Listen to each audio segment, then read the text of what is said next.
lockdown affect our communication with our partners when we're stuck in the same house 24 hours a day? Communication is not just talk. It's not just to pass by each other moaning something.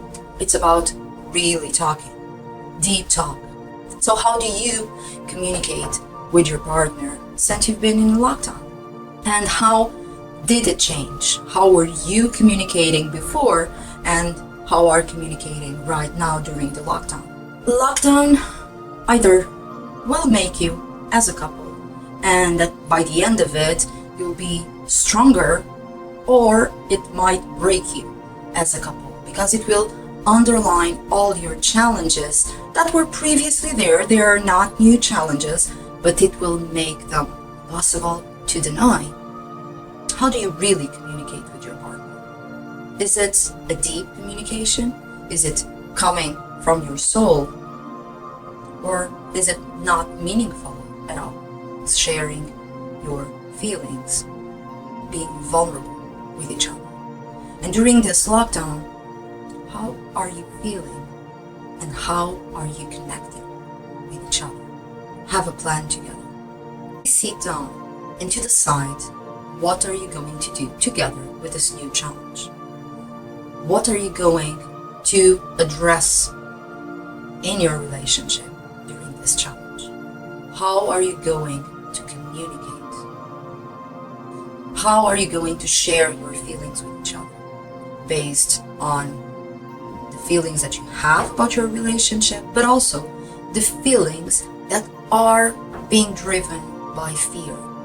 Fear of the lockdown, fear of COVID-19, whatever fear you might have. Fear of losing your job, fear of financial struggles due to losing your job. What are the main fears that are triggering the relationship challenges that you're experiencing right now? So if you sit together and if you start to share your ideas about this lockdown, your fears about this lockdown, you can really start a meaningful conversation that will drive you to grow in your partnership. And then in that communication is also important to assign jobs or assign roles that both of you should play during the lockdown. And even to do a small diary about who's doing what at home, who needs to really be focused on their role, their professional role, if they're working from home.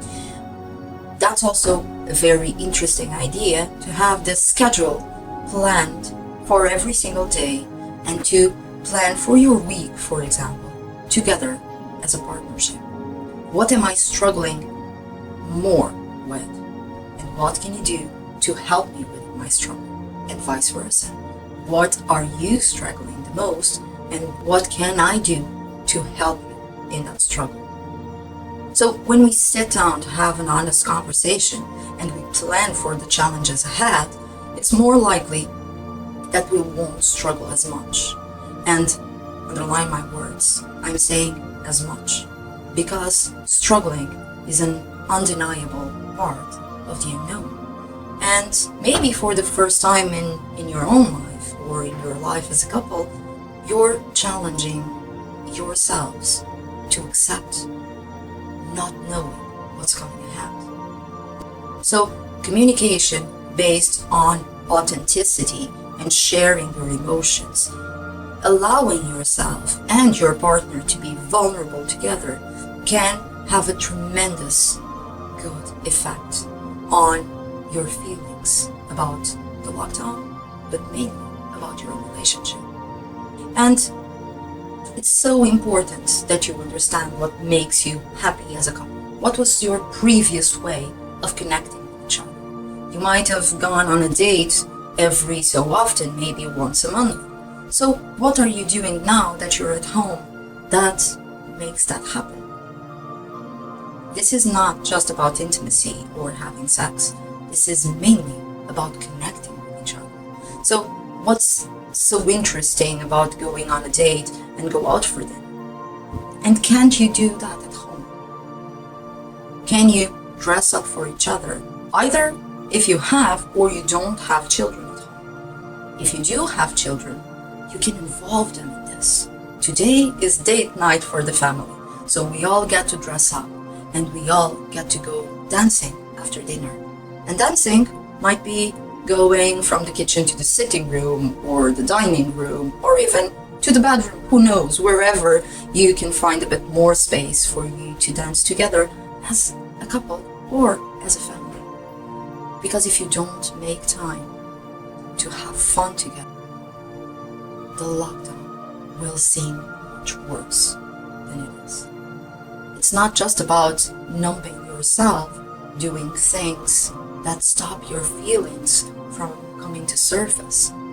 It's about really connecting with your feelings, feeling them, and transforming. You know, joy, happiness, it's really a state of mind. And you can create that, first of all, by moving your body. When you move your body, you release all these endorphins that make you feel happy. And happiness is allowed during lockdown. Play is allowed during the lockdown. And that doesn't mean that you're not worried. That doesn't mean that you're not scared that maybe something not positive might happen. Emotions can be lived together.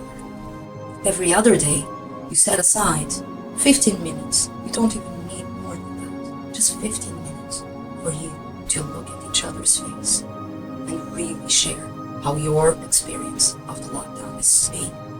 And the next step, after the conversation, after the date, is to really connect in intimacy.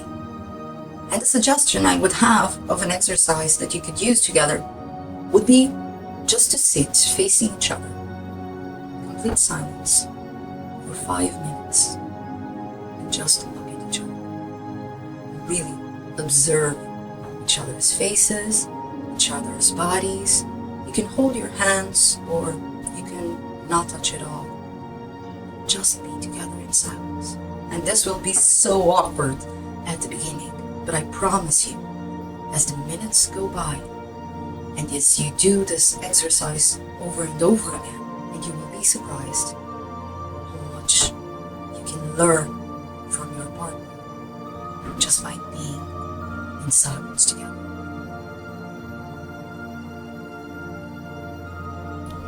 Hi guys, did you enjoy the video? If you did, just click on the description below for the link for the full episode. And if you really want to, don't forget to like, share, and subscribe our channel, and check out our website at connecting101.life. And until the next time we meet, don't forget to live an amazing life, your amazing life. I'll see you soon.